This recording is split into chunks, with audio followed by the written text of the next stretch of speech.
Hey everybody, this is Cyrus with Afterlife Topics and Metaphysics. We talk about complex metaphysical supernatural stuff, reporting again from the city of Dubai in the United Arab Emirates. Look to my left and what you'll see is the artificial island known as the Palm, and it's obscured by fog, but beyond that are these couple giant mega resorts. One is called the Atlantis, and so it's a giant artificial island shaped like a palm tree. And then if you look over to the right, you'll see just this endless row of condominiums.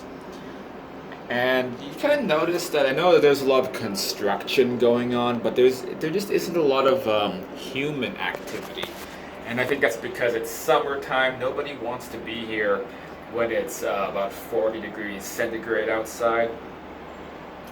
And but I also feel like there's a wider issue as well, in the sense that the city is, as a lot of people have told me, a little bit soulless. So where is the spirit of Dubai?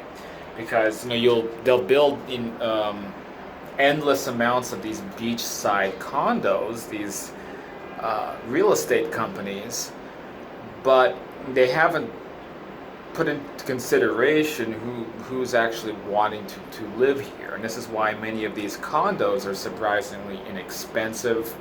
People putting them up on Airbnb as little as $600 or $700 a month. Very tempting. I almost want to do it. It's just that, if you were to live in some of these places, the issue is I don't see, you can't like walk down and go to the marketplace, talk to the people who've been working there for years and get a taste of local ethnic culture, or maybe go to like a funky coffee shop, maybe go to a music festival. I mean, you have this phenomenon with these newly designed cities where it just doesn't have a soul or a spirit yet to speak of, and that's a pretty big problem, because a lot of people don't want to live in these environments.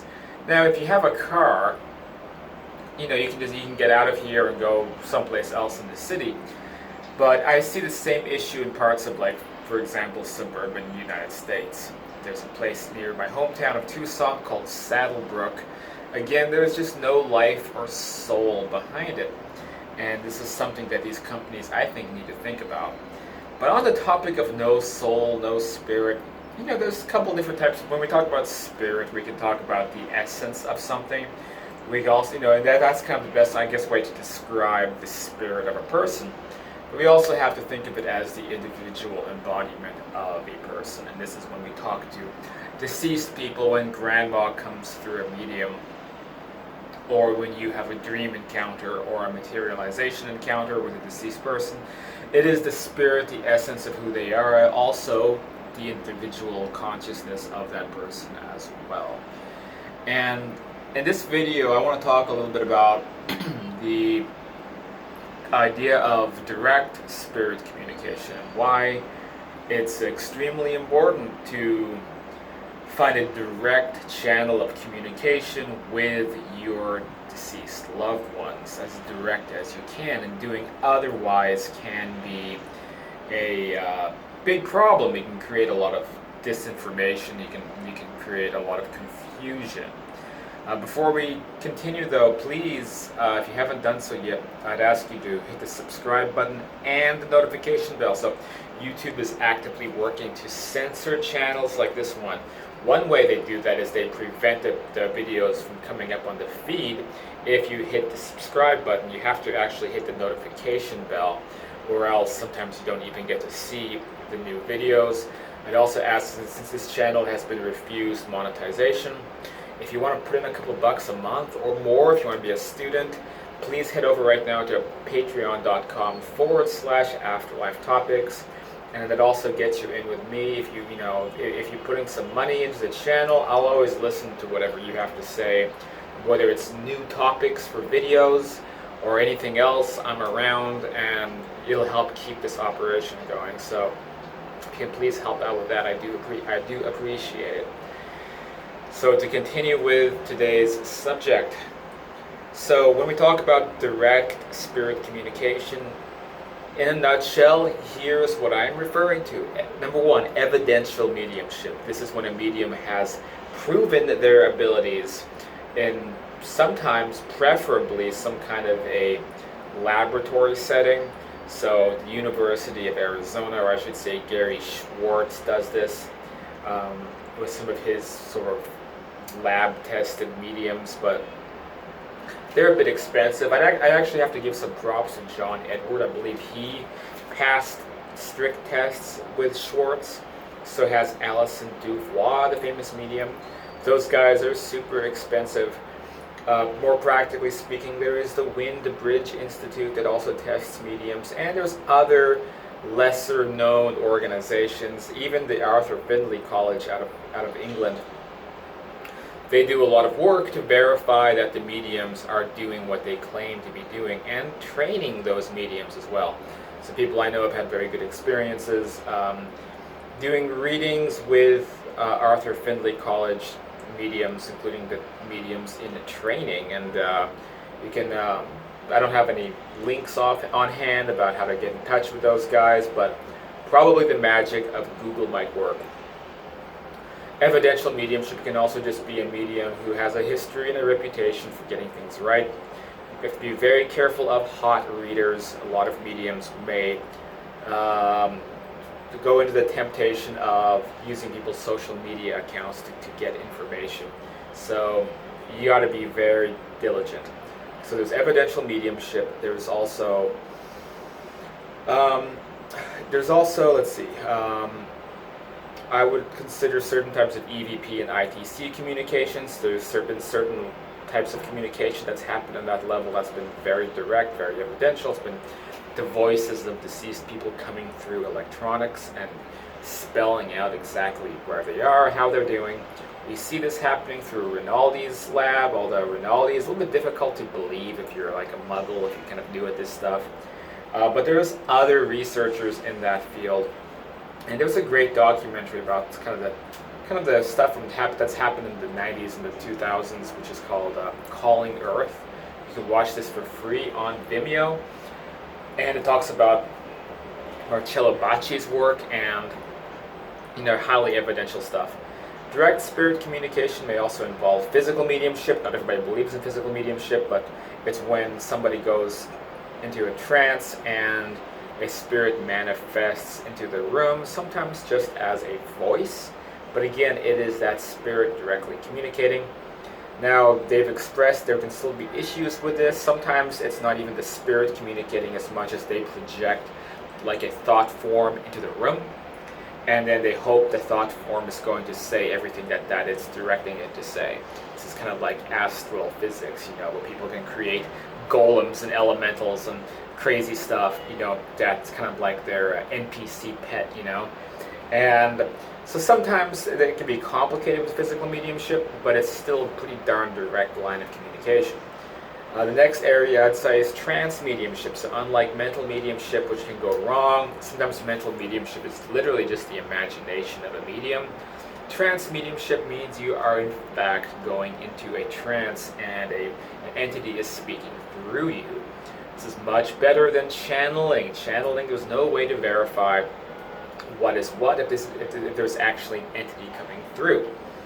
To an extent, I consider myself a channeler because I could write an entire book in one day if I wanted to, because information just flows through me, and I've been told it comes from other sources.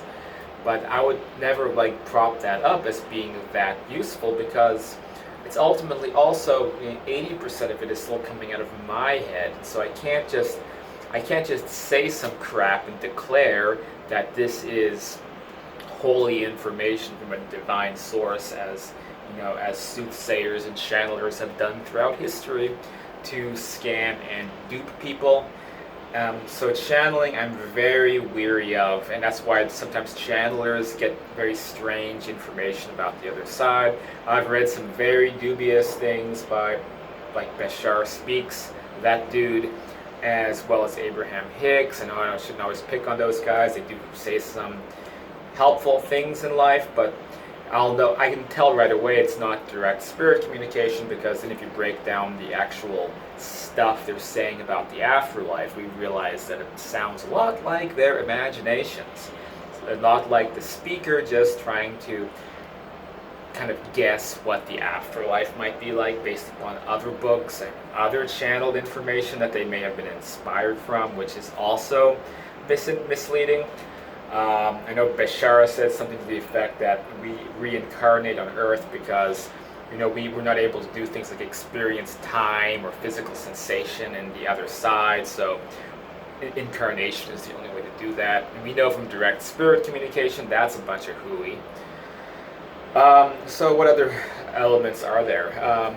Next is your own personal experiences. If a deceased person materializes in front of you, or you have an explicit dream contact, when they have a direct message for you. This happens surprisingly often. I've talked to many people who have had, for example, laying in bed one night, their deceased spouse just appears in the bed next to them. I talked about some of that in I think might have been my first book. It's fascinating when this happens. I'd love to hear more stories about that, but some higher power has allowed them to materialize, and then they give direct information. So you may be wondering, what do out-of-body experiences, how are they placed on the list? Well, I would say they're in between direct and indirect.